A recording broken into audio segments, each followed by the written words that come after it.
Thanks for tuning in to As the Tire Turns podcast. Before we dive into this week's episode, I'd like to thank our sponsor, AME International. Tire professionals insist on AME.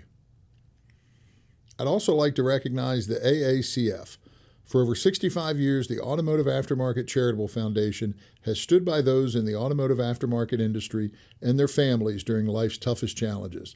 Since 1959, with the incredible support of industry partners, AACF has provided vital assistance to individuals and families facing financial hardship due to unforeseen circumstances, such as floods, earthquakes, storms, fires, catastrophic medical conditions, life-changing accidents, devastating fatalities, and more. AACF offers a straightforward application process and a quick turnaround time for those needing support during critical moments. Visit www.aftermarketcharity.org to access the application and learn more about how AACF can assist during times of need. Together, we can make a difference in the lives of our automotive aftermarket family. Support AACF today. And now, As the Tire Turns. Hi, I'm Keith Jarman, and we're back with another episode of As the Tire Turns. Today, I'm joined by Sean Reeves and Bill Summers, better known as or maybe not better known, but also known as the O.T.R. Tire Guys. So, gentlemen, welcome. Thanks for having us. Yeah, absolutely. So, Sean, of course, you're with Carolina Giant Tire, and Bill with Colony Tire Corp, both in North Carolina. And if you've watched any of the series, one thing I love to do is find out how everybody got into the tire industry. So if you wouldn't mind sharing that with us. Started out at a very young age. My father worked for a company called Piedmont Truck Tire in Durham, North Carolina back in the day, and kind of grew up, riding in a service truck with him, and really enjoyed being around trucks and heavy equipment. And next thing you know, I'm 18 years old in the tire business. Haven't been able to get out of it since. It gets a hold of you. Yes, it does. And about the same time, we got into the tire business about the same time, but I come from a military background family, and I had a aunt that married a guy that my Uncle John Butts, he was a tire man. And I was waiting to go to the Coast Guard, and in the back of my mind, I had any excuse to not go. I was looking for it, but I needed a job for the summer. They got me a job up at the warehouse, and so I helped unload and load a retread trailer and hauled tires to the scrap yard, and that's how I got into it. And that was with Parrish Tire back in 1998, summer of '98.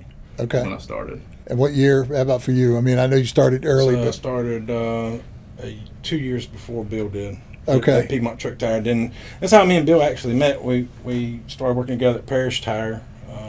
When Bill came to work there, and I come to work there about the same time. And Same summer, yeah, we come to work, and we've been pretty damn good friends for a long time. Homies ever since. Yeah.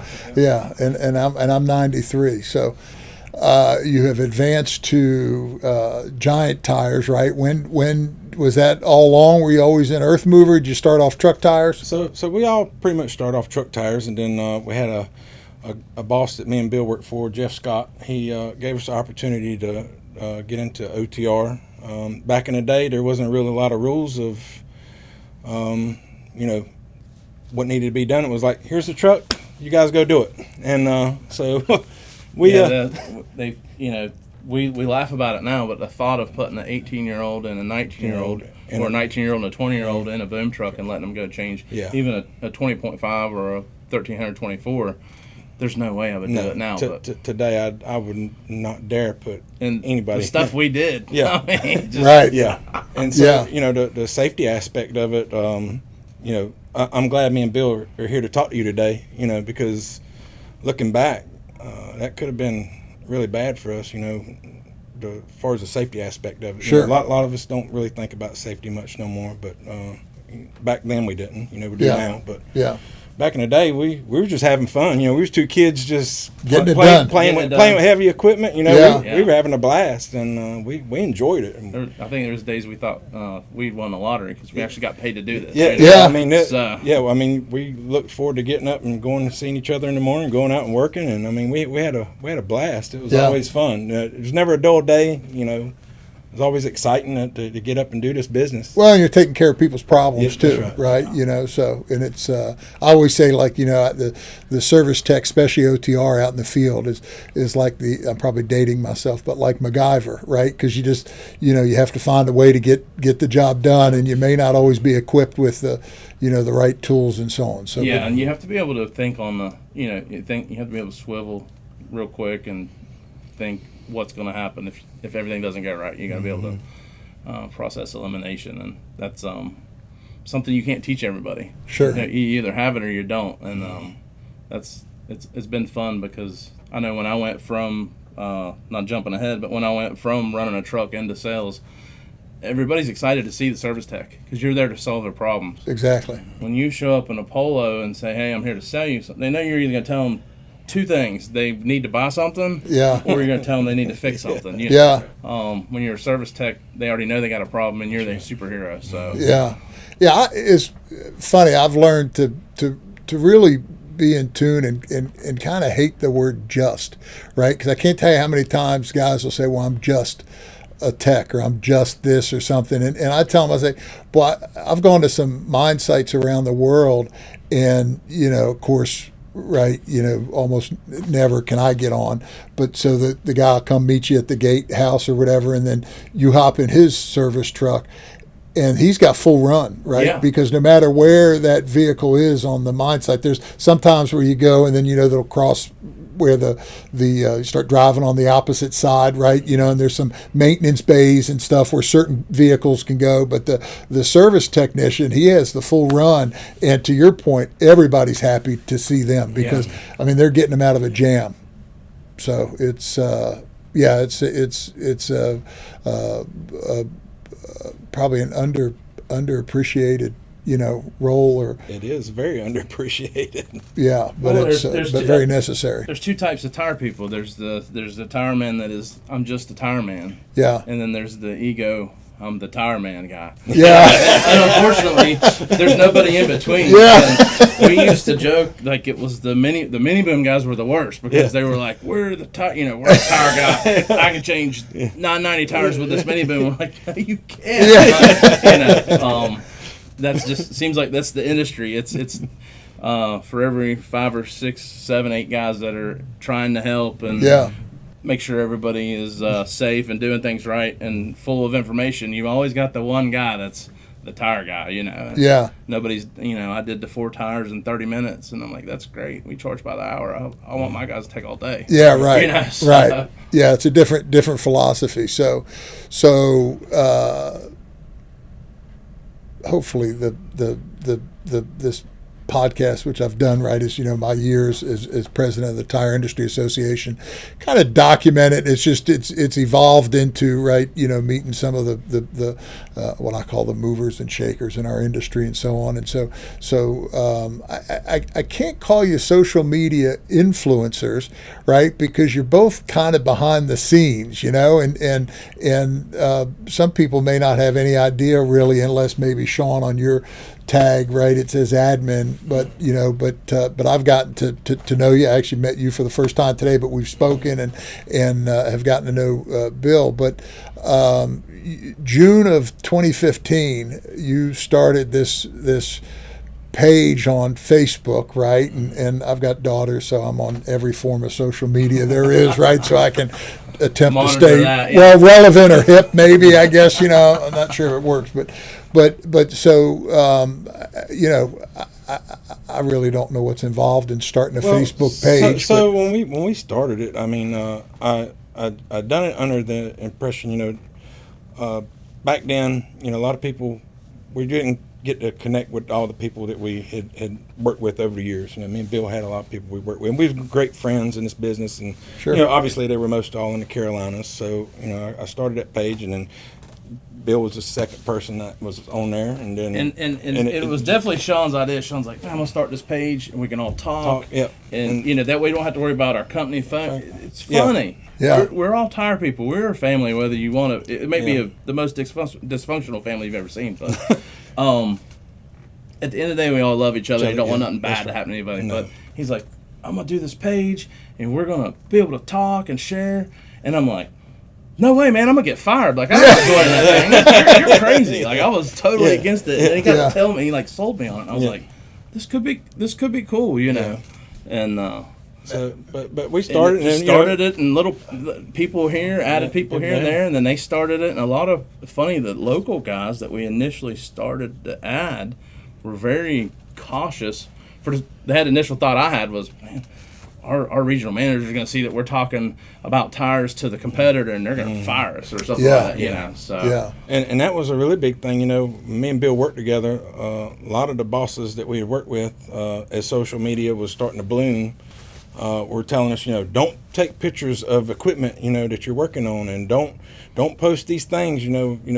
They didn't want other companies to see what we were doing, you know. Sure. And you know, as the years has progressed with this, there has been people, you know, give me calls and say, hey, can you take this down? You know, my guy put this picture of this equipment with our company name on it, you know, up. Yeah. I didn't mind taking it down to save other people's companies. And, for sure. You know, and the other thing that people have, you know, posted a lot of dangerous things on here. And I think me and you spoke on a few of them. Yeah. Me and Bill spoke on a lot of them. There's a lot of stuff that's posted on there, and I'm just, you know, kind of thrown back in awe of where was the training at when these guys had this. And so it started into a really fun page for us to to mingle back and forth with all the different tire companies in the Carolinas, and it kind of blossomed into other states and other countries and now around the world. And so I mean, it is global. It is unreal. It is. It's unreal. And like Sean said, it was it's kind of like a fun thing, you know, to connect. And then when we started seeing people post stuff that was unsafe, I think Sean was with me at Colony back in 2009, 2010, and they sent us to cling training. And sure. Me and Sean both had in 12 years of Michelin in Greenville. Yes. Michelin in Greenville. With Roy. And they were sending us down there, and you know, my personal thought was, man, I've been changing tires 12 years. I've been in the West Virginia mines in Kentucky. This is a waste of 3 days. Like, I should be out in the field changing tires. And you know, we sat down, and it wasn't 2 or 3 hours in. Roy's so awesome, and dude, he had me like shook. I'm like, it's a wonder I'm not dead, you know. But you don't know, right? Unfortunately, if you're trained wrong, and that guy was trained wrong, and you know, he learned from the guy that had 9 fingers, not the guy that 8 fingers. You know? And that was our training program. We realized that it was what Sean's idea became so important to. If we could just save one life, get one person to come home to their family, it would be worth all the headache of managers, you know, and you'll see it. I mean, if you're on the page, people will post something. I mean, there's 30 people fast to jump on there and say, hey, what are you doing? Like, this is wrong. Or you know. And I'll say though, not really in a judgmental way, right? Like in a brotherhood. There again, there's constructive criticism, and then there's criticism. You know, so I think you gotta have thick skin when you're getting corrected. But I think a lot of times we are a prideful people as a predominantly male industry, and we do something that is super dangerous. Sure. I have a lot of friends that are linemen, and linemen's, you know, they do a super dangerous job, and they are pumped full of ego and how how dangerous they are, and they got all these support systems behind them. And we as a tire industry, we're doing our work is just as dangerous, and we do have a big ego. So anytime you get caught or you get that slap on your hand that maybe you were doing a shortcut or doing something wrong, your natural reaction is to retaliate, you know. So especially with age too, you know, with age comes wisdom. Sure. And if you're younger, you know, I can tell you when me and Bill were young, I didn't want somebody coming to us and telling us you're doing that wrong, because we just went out and did it, and we did it real fast. You know, we're done. We're done. Yeah, we're done. Like, you know, so with age comes wisdom. So, you know, with that wisdom that we have, and, you know, the wisdom that's on that Facebook page, I mean, unbelievable. Oh, the amount of people that is on there that has come to the rescue of people. I mean, you know, every week you can look on there, and there's always one person posting on there, hey, I've never done this before. Yep. How can I do this? And there'll be an abundance of people come on there and say, hey, this is how we do this. And, Yeah. you know. It's neat to have that backup, because sometimes it's easier to reach out to a stranger than to somebody you know, because you don't want to call them, hey man, how do I do this again? Oh, he don't know what he's doing. You always have that fear. And it's great because now I see people posting anonymous. You know, right. there'll be an anonymous post. Hey, how do I do this? You know? And which is great, you know, because, you know, maybe like Bill said, you know, they got an ego and they don't want somebody to pick on them. Like, why would you ask something like that? But, you know, it's good. It's great to ask questions. It's great to learn something. You know, Bill could tell you. I mean, I've been in this business a long time. If you're not learning something in this industry every day, then you need to find something else to do. Yeah, there's constantly things that are changing. So you had mentioned, you know, about the page, Bill, and I think you said, oh, maybe, you know, we get us all together, right? Well, I know you didn't probably give any thought to it, but if you had to go back and say what us all meant, right? What would that number have been? A couple hundred or what? Yeah, maybe. I wouldn't even say 100. I would have said maybe 10 to 20. People, yeah, 10, 20, 30 of us. I mean, we knew a group of guys, you know, 10, 15 people across North Carolina, and some big names that you'd heard in South Carolina. We'd never met them, but it was neat to start talking to those people. And who would have ever thought, what is it, 1.2, 1.7? Yeah, something like that. It's unreal. It's unreal. It's a ton of comments and likes and so on, and definitely big. So, what surprises, I guess, have you seen? Right? When have you kind of shook your head and thought like, oh my God, or? So there's one post that stood out to me the most on all of it, and I think it was the one where the guy had put the 4 stilts. Oh. Just recently. Yeah. That one ruined my night. And I got really sick when I saw it. Like, I mean, that one shook me. And then, you know, obviously there's been a couple where the spouses have joined in and, you know, have lost a husband to this industry, you know.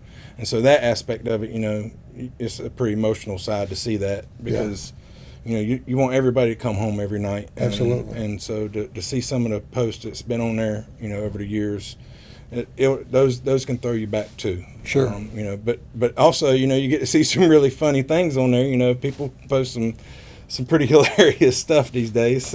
Some drive me crazy. Some are entertaining. Yeah. There's a I guess I have to get a shout out to Harry Dingleberry, I think. Yeah. So, you know, he makes it he makes it fun. He makes it pretty fun. So watch him get out there and do his dances and stuff, and his retro music going. So well, I was just going to say, I remember being at I don't know, it might have been Ocean City, Maryland, or whatever. And at the time, the T-shirt shops were selling a twerk team captain, and I think if I recall, he incorporates a little twerk into into his routine. So not what you expect from the typical O.T.R. tire guy. No. He definitely breaks it up a little bit, something out of the ordinary for sure. So. Yeah, you know. So, and you know, speaking of that, you get to meet these people, and like for him, for example, you know, he had a child that had some medical issues, you know, and we're able to post that on that site, you know, for us brotherhood, you know, and sisterhood, to be able to help people like that, you know, it's amazing to be able to do something like that, you know, just off a little social platform. So yeah, well. Speaking of fraternity, and I always say it is somewhat of a fraternity, and I say same thing about the tire industry, right? Really, some salt of the earth and good people that I've met, and so you know, we're filming in Florida. Last week we had no power for a day and a half, and the week before that. We had some threat in some of our coastal areas where had a storm surge that came in, but probably something you never thought you'd say, right? You know, a hurricane impact in western North Carolina, but it just so much rain, I guess, right, dumped in, and so that would have been. So last week was Milton, and then Hurricane Helene, right, is what dumped in, and I know it's been kind of encouraging because I've seen, you know, McCarthy Tire posting about, you know, sending tractor trailers. I think a gentleman from Gateway, but I know Colony, you know, got involved, and Bill, I think you shared, if my math is right, 1,400 meals or something. I want to get to the smoker, right? But I want to talk about that. I think that was just the first day, right? And that was going to the kind of a relief effort. You guys are cooking chicken and barbecue pork and so on to help out. Yeah, it's been a lot. There's a lot of, Sean teamed with a company, and they were loading trailers from their place. Colony, we have warehouse division, Atlantic Tire, that we were able to take in supplies from all our vendors and put on a truck and ship up there. I know Black's Tire had some warehouse trucks. They were up there delivering. McCarthy Tire in Asheboro, I think they got hit direct. I don't have many in Asheville, and they were doing a good bit. Another company, Tire Solutions, they're on the western side of Asheville. They were affected, and I reached out to them, make sure they were good. But it'll make you proud to be part of the industry, and there again, fraternity, brotherhood. To see, everybody pulling together and trying to help what they can. And it was a good time. So. It's nice to see everybody come together, and because this is a very competitive business, and and you got top competitors out here for every sale that they can get, and to see everybody kind of work together and come together as a unit, it's really nice to see that. Yeah, similar to that, you may have heard me talk about. There's a safety summit that safety managers have gotten together the past couple of years. I think this was year 5 or 6, and it's really impressive as well, because it's companies that in a lot of cases are competing against one another out in the field, but the safety managers are putting their safety or their industry hats on and sharing best practices and seeing what they can do. So same thing with relief effort, right? I think you all just become humanitarians or people, and you forget about labels and what political party or whatever, right? You're just trying to help people in need. People trying to help people. Sure. Exactly. It was important to me. I lost my home flooded in 2018, and I had people from tire vendors and different people donating money and time, and it's just crazy that the people that'll pour into you in a time of need like that from this industry. So we're really lucky to be part of an industry like we are. Where everybody's connected, whether they want to be or not. We're connected. So but yeah, we were able to go up. We partnered with one of our customers there at Grovestone Quarry, and they let us use a warehouse, and we trucked a bunch of supplies in, and I think we initially planned on cooking 1,500 chickens and 1,000 pounds of pork, and somebody double ordered us, or the good Lord filled our truck twice full, and we were about 8 people short of what we normally have for our cooking team. And we worked about 14 hours a day, but we did 1,350 plates the first day, and we did just shy of 1,700 plates the second day. So we did about 3,000 plates that got delivered to the children's home. Truck drivers that were coming in and out of the quarry working 24/7. We have a couple of sales guys show up, and we loaded pickup trucks full of cases of water and meals, and they were just people in tents along the river and stuff. And it's really crazy, because you see a flood at the coast. We're used to a coastal flood where it comes up real slow and then it goes out, and you get a little bit of wind damage. But I think what really hit home for me was the people that were at the tent. They had a tent set up where their foundation of their house used to be, and it was completely gone. And the woman said, I had 2 acres here, and we barely have a half acre. Like, the rest of it went down the river, and it's, there's not even room to rebuild where she's at. So, it's like, where do you go from there? Pretty crazy. So. Tell me about that smoker. Is that a Colony smoker? It is a. We'll throw a picture of it up here on it is a double axle, right? Yeah. Set up for really kind of 4 cook stations, I think. 6 cookers. 6. So okay. 6 cookers. Colony does they join with Log a Load for Kids every year. We have a children's hospital in Greenville, North Carolina. So we do a skeet shoot, a clay shoot, sporting shoot every year, and we cook for that, and we generate money for the children's hospital as a fundraiser. So we used to have everybody bring their cookers, and we had an incident about 4 years ago where one of my guys brought a cooker and we thought it was lit and it wasn't, and he was like, "Oh man, we'll just light it," and about blew the lid off the thing at 4 a.m. So, Yikes. we thought that maybe we would try to get it a little bit together with equipment, and Chauncey Cranebull has a something about him where everything's going to be super duty. So everything's top notch. He took the axles and the wheels to a fabricator we have. Yeah. And he said, "I want a trailer. I want 6 cookers. It's got to be charcoal. I want a place to put the charcoal." And you see the trailer. It's crazy, but it really brings more attention than anything else. Yeah. I've never seen a trailer with 6 cookers on it at once, and they're all charcoal fed. So we're shoveling charcoal for hours on end. So. Yeah, it's impressive though.